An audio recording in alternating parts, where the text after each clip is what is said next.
Well, good evening, and welcome to Wide Awake News.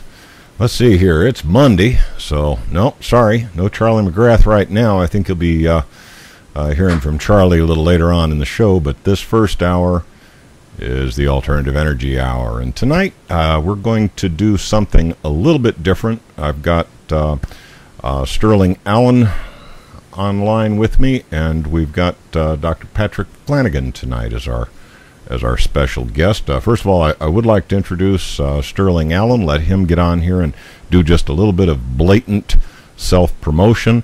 Sterling, how you doing tonight? Introduce yourself to the folks and let them know what your websites are so you can so they can check out what you're up to these days. Okay. Well, you talk about alternative energy, and I'm way outside the box from alternative energy. If alternative energy is alternative, I'm alternative to alternative. And so when we talk about alternatives such as wind, solar, geothermal, tide, which is what most people think of when they think of alternative, I'm way outside of that. We're talking cold fusion, magnet motor, zero-point energy. The first... the second half of Nikola Tesla's lifetime was involved in introducing these really cool technologies that were just too far ahead of their day back then. And so what we deal with is trying to help pave the way to make people or get people to be receptive to and to help pave the way to these really cool technologies that were ahead of their time back then, and to bring them forward now.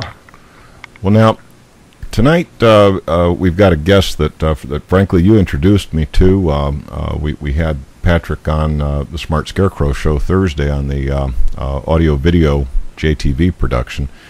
And perhaps you could introduce Patrick to the audience and give him an opportunity to say hi, and perhaps give him an opportunity to do a little blatant self-promotion. Okay.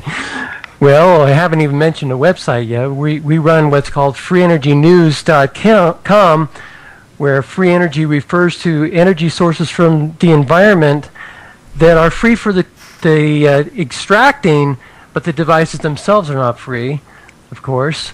And so free energy would be solar is free energy, wind is free energy, but we're talking about stuff that's even more exotic than that.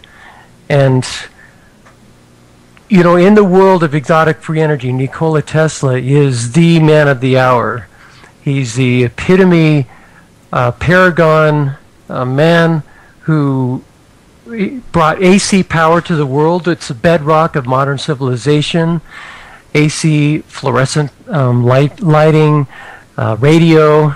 He brought all of that, and that is where would we be today without that?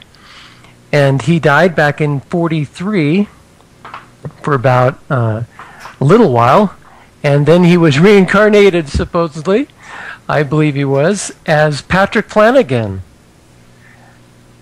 Now, I know the Ren's radio network is not going to have too much of a hard time with the idea of reincarnation, and certainly as we look at the work of Nikola Tesla, we can't help but wonder if he's back with us. And I believe of all the people I've known, Patrick Flanagan is the most likely candidate for the reincarnation of Nikola Tesla. And so, Patrick, why don't you go ahead and introduce yourself? You've been around for 68 years in this lifetime. And when you were born, you're sitting there in the crib, looking at your toes wiggling. And tell us about that. Sure. I was looking at my toes, wiggling my toes, and going, "Oh my God, I have to regrow this body before I can get back to work." And I got started early. When I was 8 years old, I got my general class ham radio license and Morse code speed of 33 words per minute. And I designed and built all of my own transmitters and receivers from old parts from that I scavenged out of from behind radio television stores and things, and I built this transmitter, which was 100 watt. I like the 14 meter band, 14 megahertz, 20 meter band, 14 megahertz, and I was when I was 9.5 years old, I didn't like the regular ham radio antennas, so I built a 14 megahertz Tesla coil. No one had ever made one, and as far as I know, no one has ever made one since. Tesla worked in low frequency bands. We're talking about 100 kilohertz up to say 250, 300 kilohertz. And so anyway, I was using 6-foot lightning bolts, and in the morning I'd wake the neighbors up when I turned on my rig. Sparks came off their faucets, and mechanical alarm clocks went off all over the neighborhood. This is, back in would have been 1952, 1953. And I was still in diapers. And so the neighbors, of course, they knew this weird little kid out there, and they knew who it was setting off the alarm clocks. And so, I've had quite a interesting life. I revealed to my mother when I was 7 years old that I was Nikola Tesla, and of course she had no idea who that was. But I kept pretty much a secret except for my close friends, because Tesla was destroyed by the Hearst media chain and by Thomas Edison and various other people, because he wanted to give free energy to the world and refused to weapons. Well, that, there is a certain, let's face it, there is a certain kook factor associated with discussion of reincarnation, particularly in Western societies. I mean, in Eastern cultures, it's not such an unusual thing to discuss, but certainly in Western culture, a discussion of even the possibility of reincarnation is for many people laughable. So how do you address the critics who say, "Oh, come on, this is way out there"? Well, even in the Bible, the Christian Bible. Well, certainly in the Gnostic Gospels. Yeah,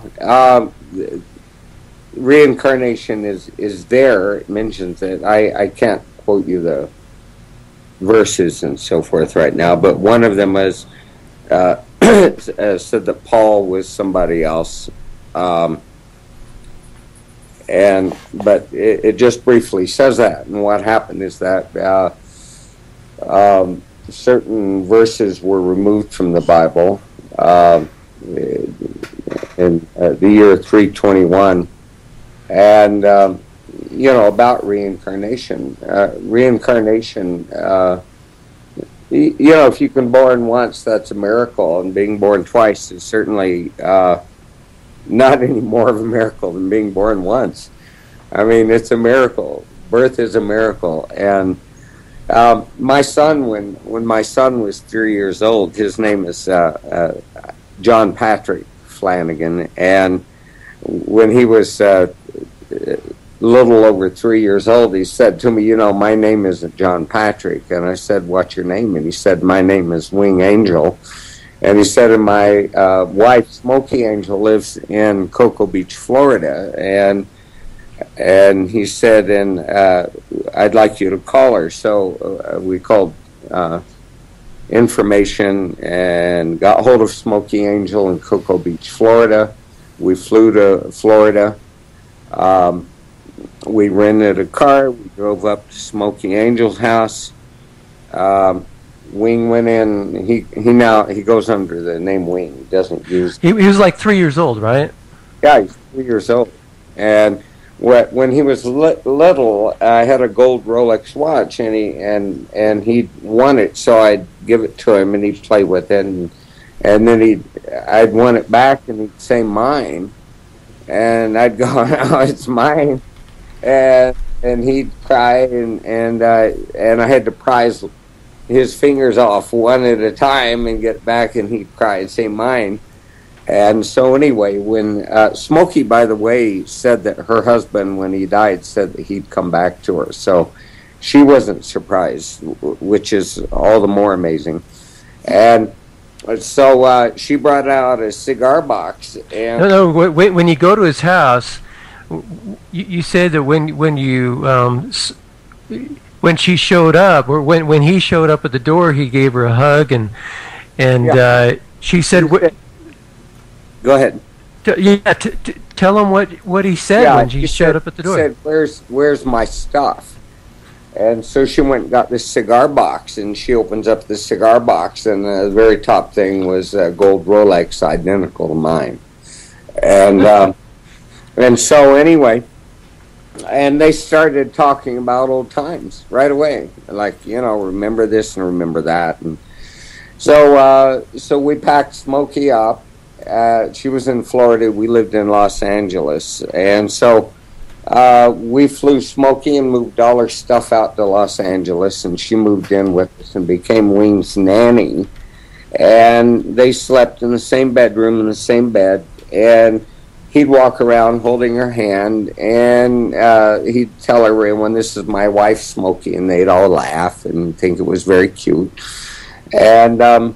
And this went on for 10 years. And what happened is that when he reached puberty, he started getting interested in little girls in school. And Smokey got all freaked out and started getting jealous. And we had to send her off to live at her sister's house. And never saw her again after that. And Wing is in his 40s today, and he still goes under the name Wing Flanagan, and he's an amazing being, an amazing mind. So, I mean, so I'm going to interject here, and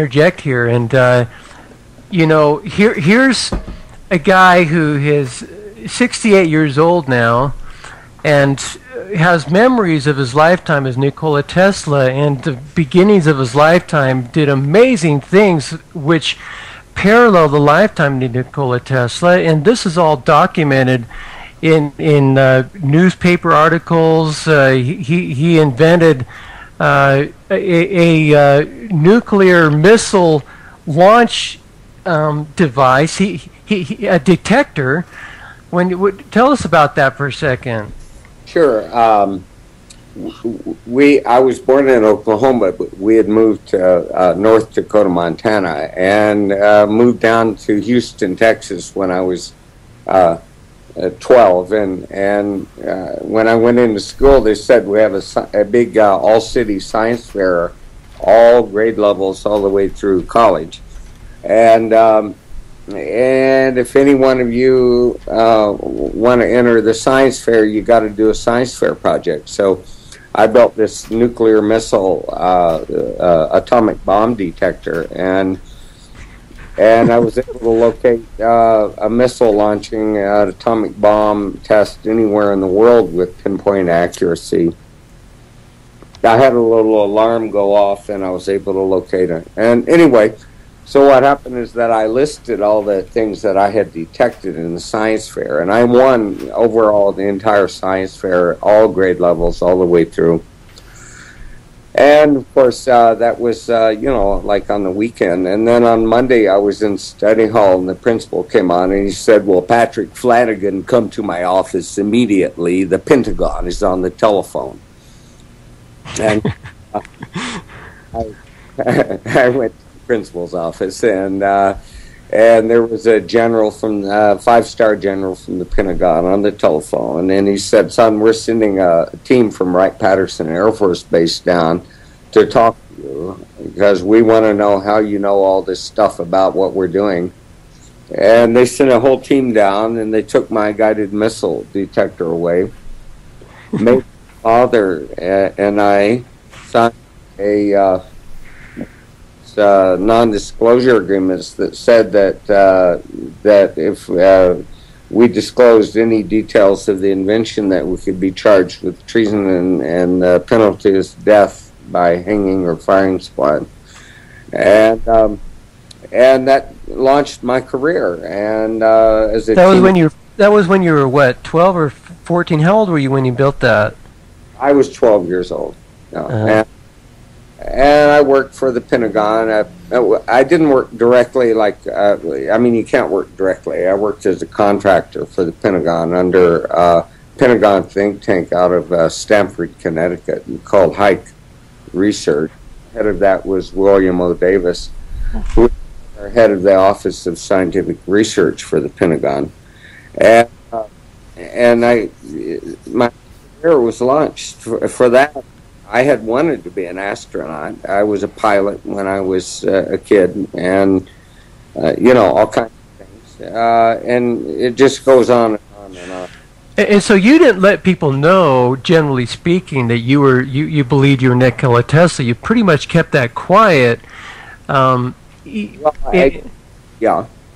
Until about last week, when you went on Coast to Coast with me with George Norrie, and you said, yeah, this is this. So, and you've had some pretty amazing experiences in your lifetime. Why was it that you waited until now to let people know? Well, I told, of course, my mother, and I told a lot of my friends, throughout my life, that I was Nikola Tesla. But the problem is that I was so destroyed and attacked, and even this lifetime as an inventor, I became close I received an award with Edward Teller, and receiving the same award when I was 17 was Admiral Red Rayburn, who invented the Polaris submarine, and at the time he was director in charge of the CIA, and later went over and was in charge of the National Security Agency, and they offered me, all kinds of scholarships and things if I'd work for them, and I refused to work for them, but I did do a deal where we did favors for each other, and that was even better than working for them, because I wasn't stuck. If I had done what they wanted me to, I would have been stuck, with them.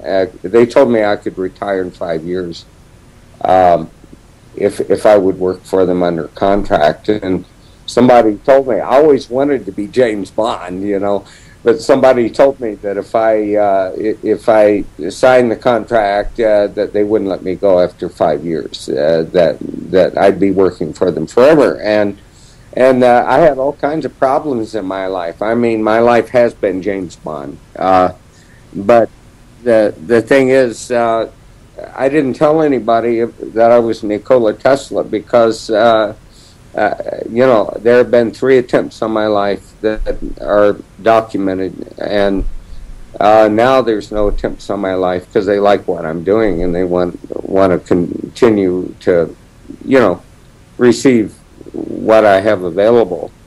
But then I was afraid to announce publicly that I was Nikola Tesla for obvious reasons. I mean, he was destroyed. He was poisoned to death. He died at 86 years old, but he was slowly poisoned to death because they thought they had knowledge. I found very early this lifetime that if people think they know everything that they actually reject you because they now have your knowledge. But I haven't revealed even 1% of what I know. We are going to be interrupted here by the break music in just a moment, so I would ask you to be careful about starting off on any paths that might take a while to develop, because I have a funny feeling they're going to want to run those commercials here probably in 30 seconds. Yeah, or so. I want to bring up the point that for a decade I've been the free energy news guy, running freeenergynews.com, And I met Patrick a year ago and was very impressed with him. And this what we're talking about tonight. You can go to PESN.com under the July 2012. It was what?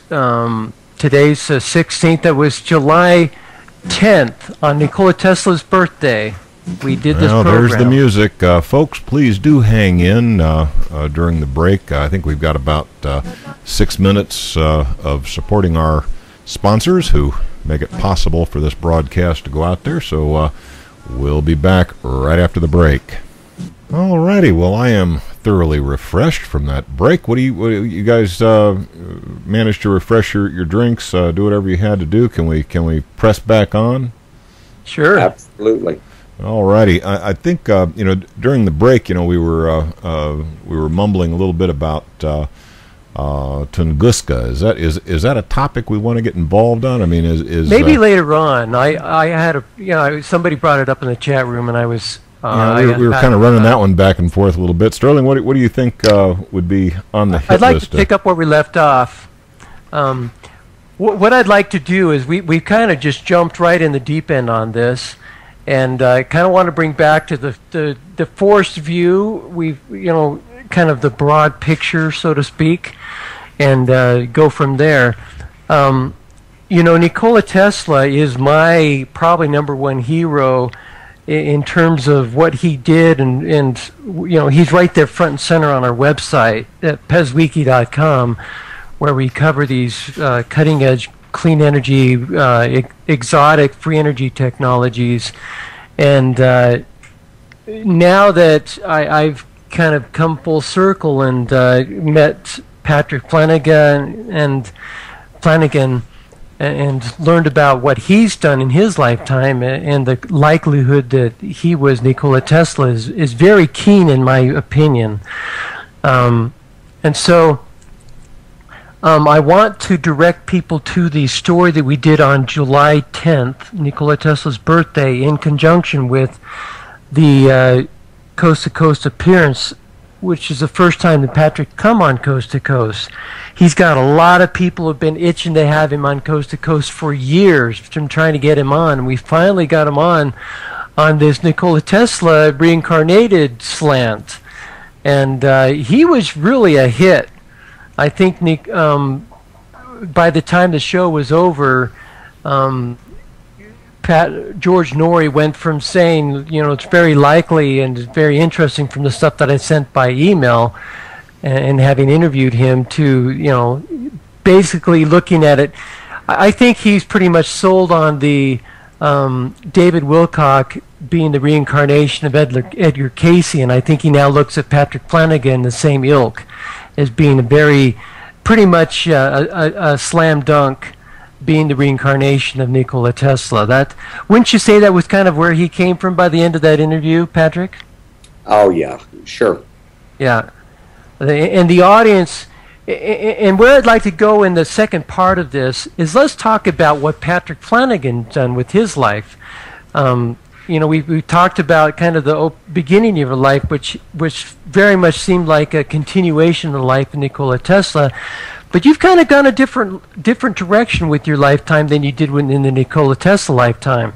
You've done a lot of stuff with water, with some yoga, you've kind of done a different lifetime now. There's some overlaps, especially at the beginning. But wouldn't you say that you've kind of gone a different direction? Absolutely. Yeah, I was one of the top gymnasts in the world when I was 17, and self-trained. And the thing is, so I was very much into working on perfecting my body. At the same time, I so wanted to learn everything I could learn. I have an eidetic memory, and what that means is that by the time I was in the early stage, first part of high school, I was reading 14,500 words a minute with 95% 95% retention.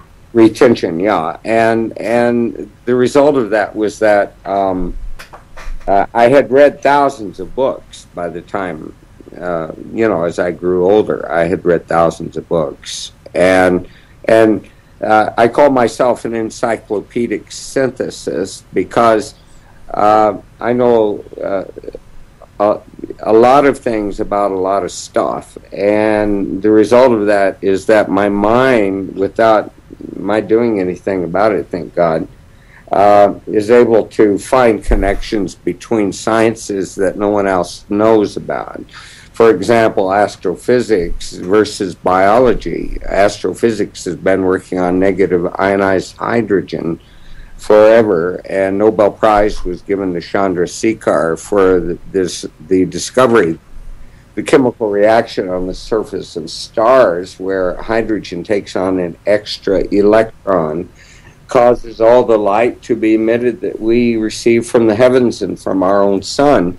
And yet in biology I discovered that the negative hydrogen ion is the source of all biological electrons. It's where the electrons come in the Krebs cycle and the citric acid cycle of the body. And these electrons come from, we have enzymes in our body called dehydrogenase enzymes that remove the hydrogen from carbohydrates and create H- or negative ionized hydrogen in the body, which is the source of electrons. As we grow older, these enzymes decrease in their activity, and we need these ions from other sources, like eating a raw food diet, for example. And so my main focus has been water. When I was working for the Pentagon think tank, I met Dr. Henri Coanda, who had traveled to Hunzaland at the turn of the century and discovered these special properties of water, which he imparted to me when I was 17. And I've become one of the, I hate to say expert, but I know a lot about water as a result of all my research and the effects of electromagnetic fields, electrostatic fields, crystals, and other things on water. And some of these have been presented at world congresses on material sciences and so forth. And I've published numerous papers. I'm a medical doctor in alternative medicine from Sri Lanka.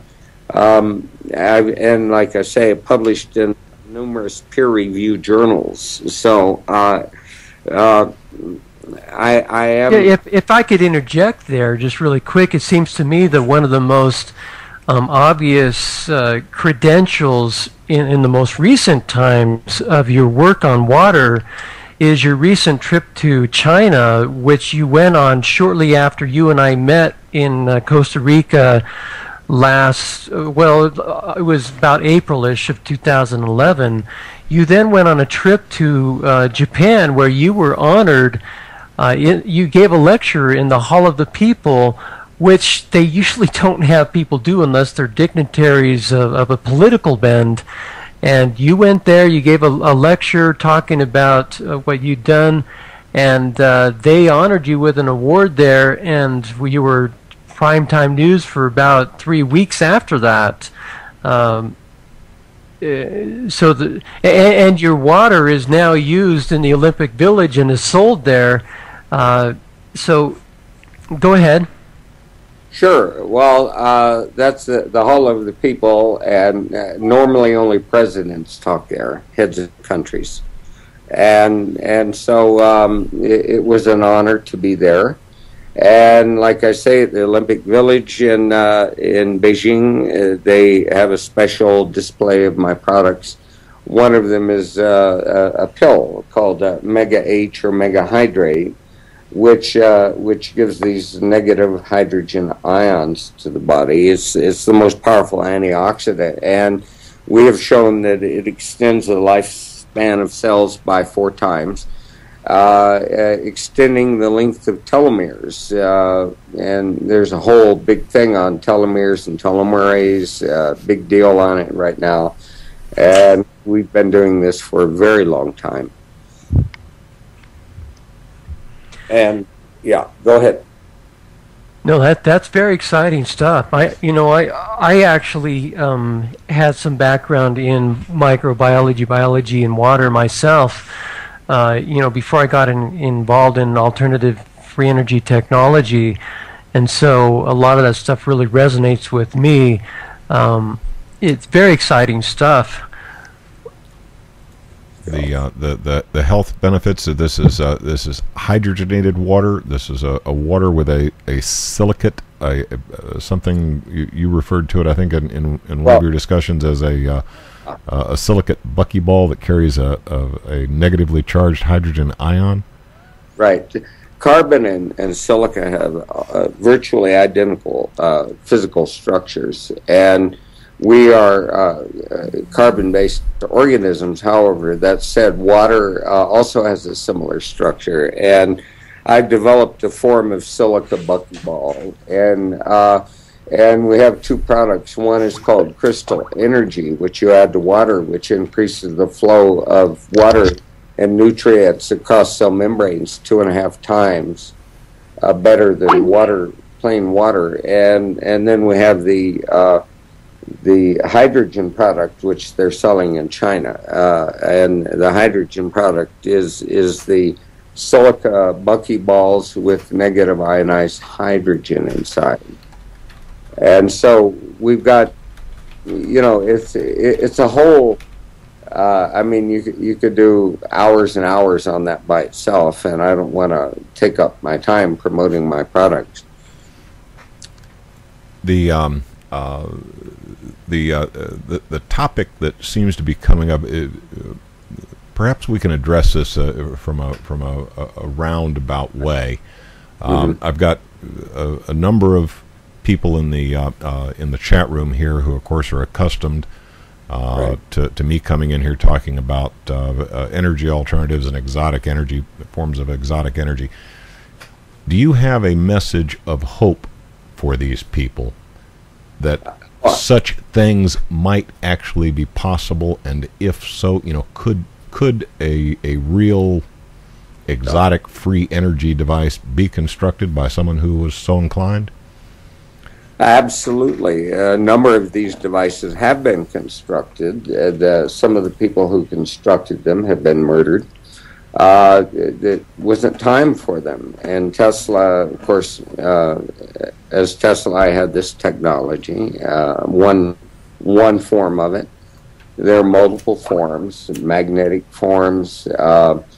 There's the Tesla coil. You could give free energy to everyone on Earth, but then the oil companies wouldn't be able to tax people on it, and so forth. And we're all energy slaves. We 99% of the world work their butts off just meeting ends in order to pay for the energy that's coming in to run their home and or to drive their cars. And so this is a very dangerous topic.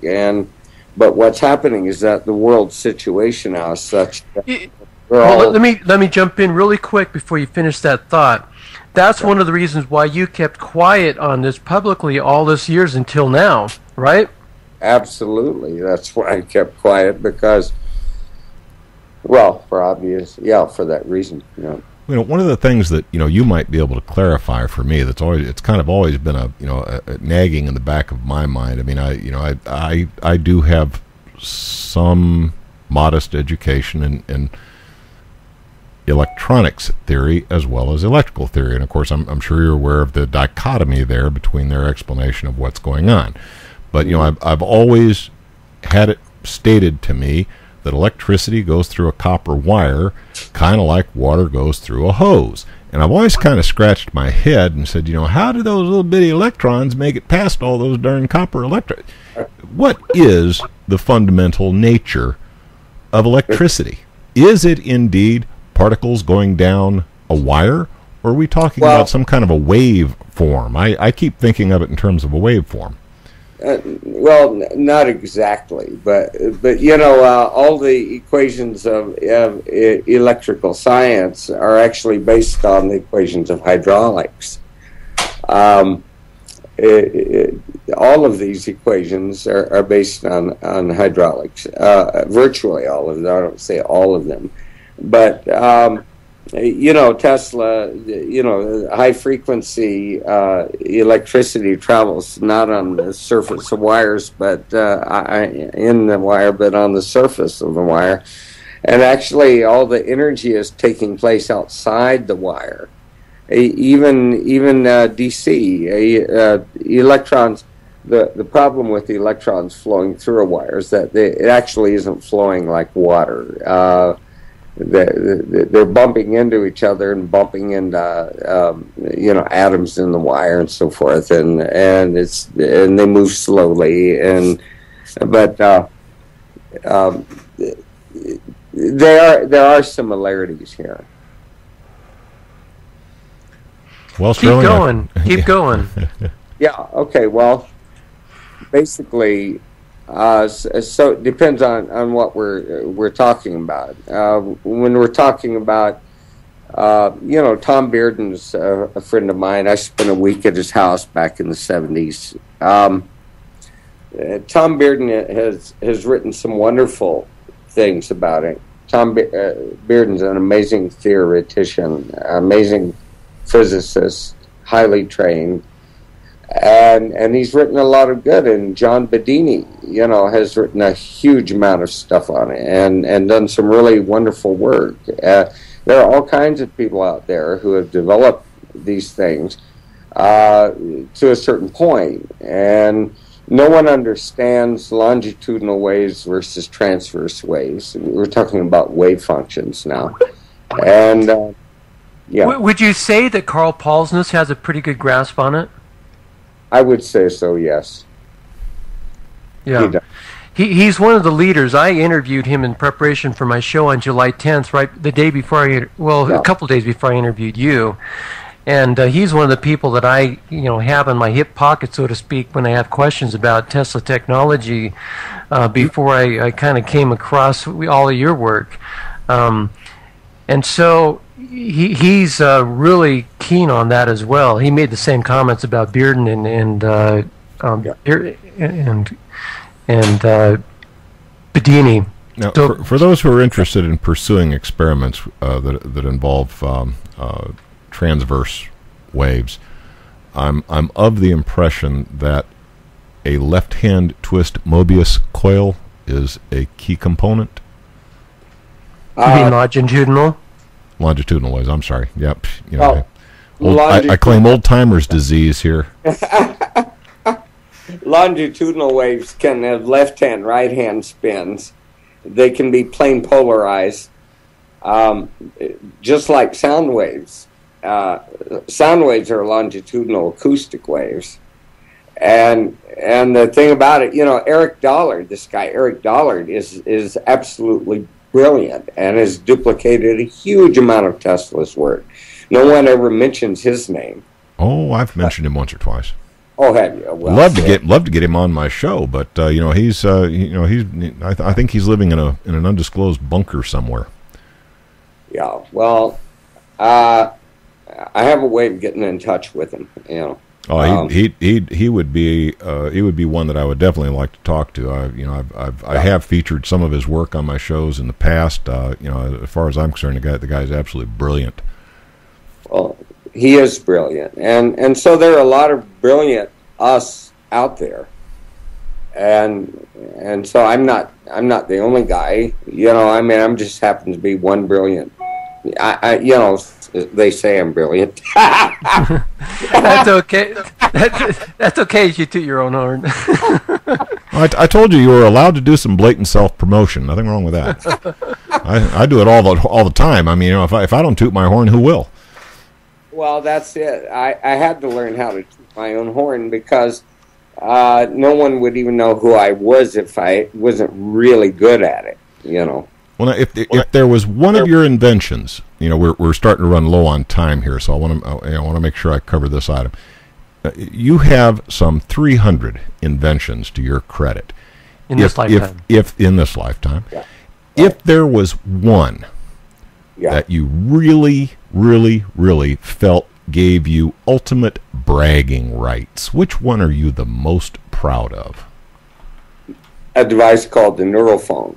The neurophone. Perhaps you could, give the audience a brief explanation. We are running very tight on time. We've Which only he got a couple invented minutes. when he was 13. That neurophone is a resonant device that transmits longitudinal waves into the human brain and into the body and balances. It gives phase coherence to the brain waves. It balances the acid-alkaline balance in the body. It does all kinds of things. I made it when I was 13 years old, and I applied for a patent. The government suppressed it. I mean, I would say the neurophone. Darn, that's it, folks. We're out of time. I'm so glad we got that one. Let me mention really quick that we hope to have Patrick on each week or monthly with thesmartscarecrowshow.com. Patrick, you want to say goodbye to the folks? Yeah, bye-bye. It's been a pleasure. Thank you so much. Stay tuned after the break. You'll have Charlie McGrath providing the last hour of the show. Y'all have a good evening. We'll talk to you next time.